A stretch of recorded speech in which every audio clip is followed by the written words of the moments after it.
think what's narratively fascinating about The Last of Us is it's a new kind of apocalypse and the story of our compulsion to dominate.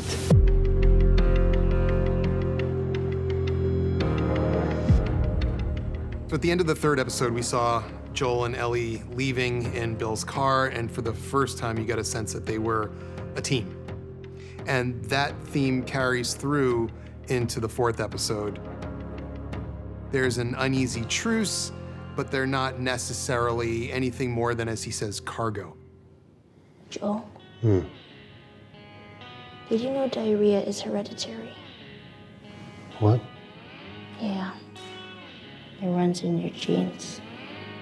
Joel secretly loves Ellie's humor and her jokes and her puns. He pretends he doesn't, but he does. I think that means a lot to Ellie that he does actually find her funny. I don't think she ever worries about annoying him. She kind of loves it. Feel free to wait in the truck. We decided to deviate a bit from the game. In the game, they made their way to Pittsburgh. So in looking around at possible places, we landed on Kansas City because it just felt like it was a good match for sort of what we had and where we were to shoot in Calgary. I had an idea about which episodes that I was going to have to get my head around quite early on. There was a breakdown of various action sequences in episode 4, and thank God I had such an extraordinary team to help me. Please help! Put your seatbelt on. Are we gonna help him? No. It's quite a fun day. It's just crashing cars. It's, you know, that's why we got into this business. Ellie witnessed Joel being violent at the end of the first episode. And this is a moment where, when they're under attack, Ellie has to trust Joel. You see that hole? When I say go, you crawl to that wall and you squeeze through and you don't come out until I say. He is this protector, he is this violent man, he's gonna take care of her. But what she encounters very quickly is how ugly that violence is. He is attacked by someone else who is going to kill him. And Ellie, who has found a gun, walks out and saves Joel through an act of violence. And Ellie is confronted by the horror of what she did and what she's capable of. Joel has an opportunity to comfort her. He doesn't.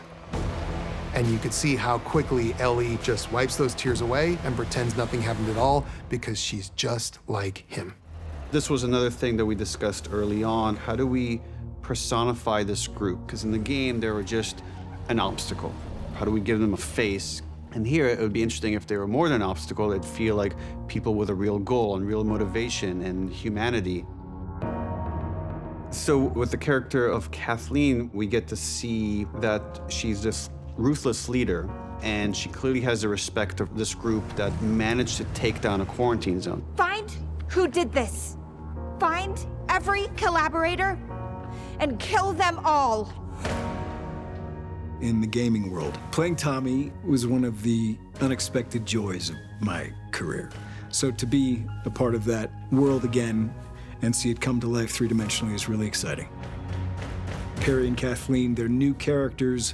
Kathleen is the leader of the resistance, and because of Perry's past in the military, he is willing to follow her lead. Kathleen is a tough woman. She's a very principled woman, but she definitely has a dark side. When there is a dramatic shift in power from a repressive regime being overthrown by a revolutionary force, history is full of examples where the revolutionary force is just as bad as what was there before. And here in Melanie Lynskey, we have that embodied. I love humanizing villains. And so much of The Last of Us is about people that have to make choices. Joel! And whether they're heroes or villains really depends on your perspective.